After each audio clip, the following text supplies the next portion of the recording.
Hello, Allenna. Thank you for accepting to do this interview for us. As you know, we are celebrating the 50 year of the CyberSyn project in Chile, and we have decided to do this campaign to try to create an interesting conversation about the CyberSyn. And given your relationship with Stafford and how Stafford has been so important in your life, and your own contributions to organizational cybernetics, it will be very good for us to have this conversation with you. So the questions that I have to ask you is, the first ones are more in your relationship with the Stafford. So from your knowledge of Stafford, as both as a scientist and as a human being, what aspects of Stafford's personality had a major impact on you? Well, we were partners for 21 years. So obviously my views are colored by that. I found him to be a very loving and generous human being. He had great curiosity about everything except, as he said, bridge and golf. He had a great deal of integrity and basically would not budge if he thought something was not okay. And unfortunately, that sometimes meant that some of the opportunities that might have come his way could not be taken advantage of. But he never backed down and never thought that he should have backed down if something that was proposed did not seem like the right thing to do. Okay, thank you very much. Great. What do you think that were Stafford's most cherished values? Well, I think humanity was the main one. Is he really liked the idea of science in the service of the people. He thought that government should serve the people. He thought that compassion for those who were unfortunate was the way to go, and very much, I would say, almost despised the tendency of some to take advantage of people who had no resources or no clout to be able to stand up for themselves. He thought it was absolutely dreadful that children around the world were allowed to starve when there was plenty to go around. And just generally, he thought that serving humanity in the best interests of humanity was a good thing. And although he was not ever directly, or very seldom directly, engaged in environmental work, he certainly had a great appreciation for the environment and enjoyed being in nature, at the sea, in the mountains, along the lakes here in Canada.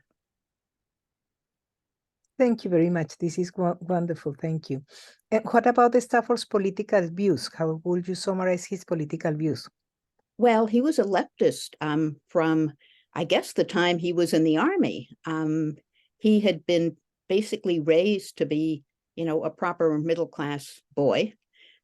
But when he went into the Army and was all of a sudden with people from very different backgrounds, he realized that, they were really no different in terms of their abilities or their values or, just general characteristics. And so he became, at that point, somebody who became very leftist in his personal views, although because he was in business, he certainly couldn't go public with that. I don't think he ever voted for a Tory.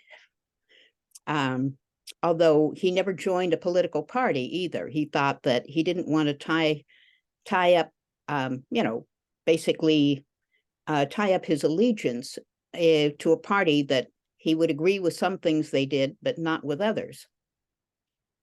Excellent. Thank you very much. And what about what do you think? Do you think that Stafford was unaware of the complexity of putting into practice his ideas in a very complex socio-political environment? I think he was aware and thought that they needed to go ahead and do their best anyway. He did expect that Allende's government might be overthrown, for instance, but he was very surprised at the bloodiness and violence of the coup. He thought that, basically it would be simply that the government would fall. He didn't expect, the disappeared and the torture and all the missing people. Yep, thank you very much. Okay. And from your knowledge of the CyberSyn project in Chile, what kind of learning from the CyberSyn project do you think that is still useful and necessary for today's businesses and governments? Well, I think the main contribution of the CyberSyn project was putting together a lot of the techniques from operational research and what we know from human factors engineering, and doing it in a way that that was democratic. For example, the indices that were reported in an operations room context were the same kind of indices that businesses were doing anyway. The personnel, materials, finances, information flows. And these are something that have been part of business for centuries. But what was different about CyberSyn was the fact that they were pulled together, and also the fact that the information was coming in as close to real time as possible, rather than waiting for the monthly or the quarterly report. Okay, thank you very much. And are you aware of any other approach to democratic governance which has been used at a national level and has proved to be successful? I would say not at the national level, but certainly in small groups. Aboriginal societies here in Canada had democratic governance of a sort. I think the same thing is true with the Ubuntu in Africa, that kind of approach to management that brings in all the perspectives. I think that the organizational cybernetics basically is a way to run things with, as Stafford put it, the least damage to human relations as possible. Yeah. So obviously, maybe things have to be done that are not convenient for everybody, but you can also minimize the inconvenience. You can kind of stress the importance of, for instance, compensatory time off if people have to, pitch in and do a lot more than they usually have to do. And you can acknowledge that rather than just saying thanks and here's some pizza. Yeah. Okay, thank you, Allenna. And so do you think that Stafford thought about using cybernetics for the well-being of the people or to support management control? Both. He regarded management control and control in general as more like the control that a skier exercises going down a hill, although he himself never went near skis. Being British, winter sports were not his thing. But the idea is that control is exercised to attain a purpose. It's the purpose that needs to be negotiated.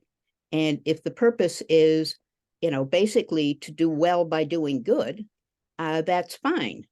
Obviously, somebody could also have bad purposes, and there's pretty much no technique that can't be used badly. But the viable system model hasn't been very popular with autocrats because of its decentralized design. Is, you're not supposed to get involved unless the problem can't be solved as close to the ground as possible. Absolutely. Thank you very much. Okay. So do you think that Stafford's work was unique? And if so, in what respect do you think that it was unique? Well, I think what was unique is that he took the new knowledge of cybernetics and started applying it in industry. He was in the steel industry at the time and basically was looking at ways of using the findings from neurophysiology to apply to running a business. And he started out with various approaches, and including trying to do an electrocardiogram of a business. How could that be measured? But he ended up looking at the human nervous system and thinking that its structure and connections were key to looking at any organization that was viable, basically from an amoeba on up. Mm-hmm. Okay, thank you very much. And what do you think that was the major achievement from Stafford's work in management cybernetics? I think it was to show that things could be brought together, and that it was possible to be much more flexible and quick to respond, and that you can build in democracy to an organization, as they have in many places, the Netherlands, for example, or the Scandinavian countries. One of the aspects of that in the viable system model designed for CyberSyn was that the workers on the ground also could nominate indices that they wanted to measure, and that they didn't have to tell anybody what the indices were or what results they got.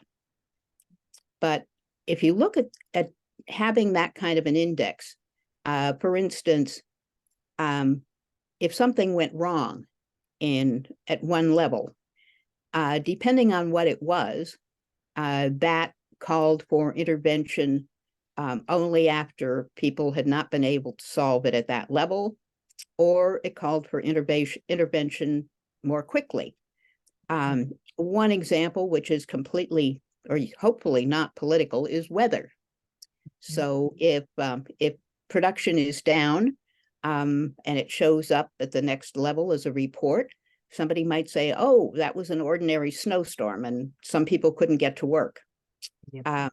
But if it's a blizzard that knocks out power and has people stranded all over the road, then that should be an algedonic alarm signal that should go straight to the top, because that's going to require an emergency response.